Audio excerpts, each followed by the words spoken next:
Vote মিটতেই ফের উত্তপ্ত ভাঙড়, দুই তৃণমূল কর্মীকে মারধরের অভিযোগ। একাধিক তৃণমূল কর্মীকে গ্রামে ঢুকতে বাধার অভিযোগ আইএসএফ এর বিরুদ্ধে। ভাঙড়ের কাশীপুরের মাঝেরহাটের ঘটনা। ভোট পর্ব মিটতেই ফের নতুন করে উত্তপ্ত হয়ে ওঠে ভাঙড়। দুই তৃণমূল কর্মীকে মারধরের অভিযোগ এবং একাধিক তৃণমূল কর্মীকে গ্রামে ঢুকতে বাধা।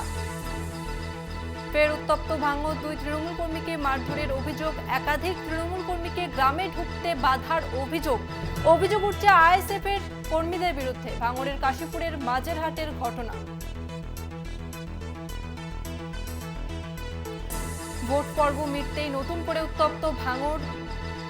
তৃণমূলের দুই কর্মীকে মারধরের অভিযোগ এবং পাশাপাশি একাধিক কর্মীকে গ্রামে ঢুকতে বাধা, এবং এই অভিযোগ উঠছে আইএসএফ এর বিরুদ্ধে। নতুন করে উত্তপ্ত ভাঙড়, দুই তৃণমূল কর্মীকে মারধরের অভিযোগ, একাধিক তৃণমূল কর্মীকে গ্রামে ঢুকতে বাধার অভিযোগ আইএসএফ এর বিরুদ্ধে। ভাঙড়ের কাশীপুরের মাঝেরহাটের ঘটনা। প্রতিনিধি জাহাঙ্গীর হোসেন আমাদের সঙ্গে আছে। জাহাঙ্গীর, ঠিক কি কারণে মারধর করা হলো এবং কি অভিযোগ উঠছে আইএসএফ এর বিরুদ্ধে? দেখো, তোমাকে জানিয়ে রাখি যে ভোট মিটে গেলেও এখন অশান্তি ভাঙড়ের শানপুর অঞ্চলের মাঝারহাট এলাকায়। সেখানে তৃণমূল কংগ্রেস সদস্যরা তারা এক জায়গায় পিকনিক করছিল, সেই সময় বাড়ি ফিরছিল। বাড়ি ফেরার পথে মাঝারহাট এলাকার বেশ কয়েকজন আইএসএফ কর্মী তাদের উপর চড়াও হয় এবং তাদেরকে মারধর করা হয়। তাদেরকে ব্যাপক হারে মারধর করা হয় এবং বেশ কয়েকজন হসপিটালে নিয়ে যাওয়া হয়। তবে জানা যায় যে বাকিদেরকে গ্রামে ঢুকতেও দেওয়া পর্যন্ত আটকে দেয় আইএসএফ কর্মীরা। আহত ব্যক্তিদের চিকিৎসার জন্য জিরোগ্রাস্ত স্বাস্থ্যকেন্দ্রে নিয়ে যায় এবং তার পরবর্তীতে তৃণমূল কর্মীদের যারা থানায় লিখিত অভিযোগ করতে হয় সেখানেও কিন্তু গন্ডগোল বাঁধে। তো এই ঘটনায় বেশ কয়েকজন আহত হয় এবং কয়েকজনকে গ্রেপ্তারও করে উত্তর কাশীপুর থানার পুলিশ। রাতেই মাঝারহাট এলাকায় পরিদর্শনে যান এবং গিয়ে গোটা এলাকা পরিস্থিতি নিয়ন্ত্রণে আনার চেষ্টা করে এবং পরিস্থিতি নিয়ন্ত্রণে আসে। জাহাঙ্গীর, আইএসএফ এর তরফ থেকে কি প্রতিক্রিয়া? আইএসএফ এর থেকে যেটা বলা হচ্ছে, তৃণমূলের গোষ্ঠীদ্বন্দ্ব, আরাবুল ইসলাম এবং শওকত মোল্লার লোকজন এই সমস্ত ঘটনা ঘটে গিয়েছে। তবে এর মধ্যে আইএসএফ এর কোনো লোক জড়িত নেই, সম্পূর্ণ গোষ্ঠীদ্বন্দ্ব তৃণমূল কংগ্রেসের মধ্যেই। অর্থাৎ আইএসএফ এর তরফ থেকে সমস্ত অভিযোগ ভিত্তিহীন বলে দাবি করা হচ্ছে। ধন্যবাদ তোমাকে জাহাঙ্গীর।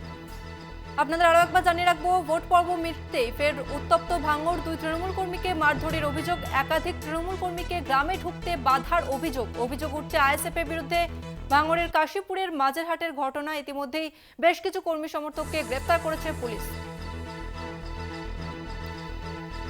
এবং এই অভিযোগ অস্বীকার করেছে আইএসএফ। তারা তৃণমূলের গোষ্ঠীদ্বন্দ্ব বলছে এই ঘটনাকে।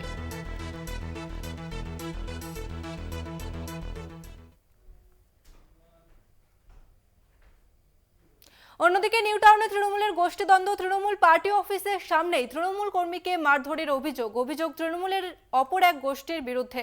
আহত তৃণমূল কর্মীর নাম অনুপ বিশ্বাস। নিউ টাউনের সুলংগুড়ি দক্ষিণ পাড়ার ঘটনা। নিউ টাউনে তৃণমূলের গোষ্ঠীদ্বন্দ্ব প্রকাশ্যে। তৃণমূল কর্মীকে মারধরের অভিযোগ অপর তৃণমূল কর্মীর বিরুদ্ধে। তৃণমূল পার্টি অফিসের সামনেই তৃণমূল কর্মীকে মারধরের অভিযোগ। জাহাঙ্গীর হোসেন প্রতিনিধি আমাদের সঙ্গে রয়েছে। জাহাঙ্গীর, তৃণমূলের কি প্রতিক্রিয়া এই ঘটনায়? তৃণমূলের পক্ষ থেকে যেটা জানানো হচ্ছে যে ব্যক্তি মার খেয়েছে, যাকে মারধর করা হয়েছে, সে আদেও তিনি তৃণমূল করে কিনা সন্দেহ। তিনি বিগত ভোটের পূর্বে তিনি বিজেপি করেছিলেন এমনটা দাবি করছে। তবে এই ঘটনার সঙ্গে তৃণমূল কোনো যোগাযোগ নেই, তৃণমূল কাউকে মারধর করেনি। তবে তিনি যেটা আরো জানানো হচ্ছে যে যদি বা এরকম ধরনের ঘটে থাকে, তবে যারা দোষী তাদেরকে পুলিশ প্রশাসন আছে, তাদের কড়া ব্যবস্থা নেবে। তবে তারা জানান যে আমরা চাই ভোট মিটে গেছে, ভোট শান্তিভাবে কমপ্লিট হয়েছে, ভোটের পরেও যেন এলাকায় শান্তি শৃঙ্খলা বজায় রাখে সেই জন্য পুলিশ প্রশাসনের উপরে তারা আস্থা রাখছেন, ভরসা রাখছে, যাতে এলাকায় পরিস্থিতি নিয়ন্ত্রণ থাকে এবং কোনো রকম ঘটনা না ঘটে। তবে এই ঘটনার সাথে তৃণমূলের কোনো যোগাযোগ নেই এমনটা জানিয়েছে তৃণমূল নেতৃত্ব। ধন্যবাদ তোমাকে জাহাঙ্গীর। আমরা কথা বললাম আমাদের প্রতিনিধি জাহাঙ্গীর হোসেনের সঙ্গে। নিউ টাউনে তৃণমূলের গোষ্ঠীদ্বন্দ্ব প্রকাশ্যে।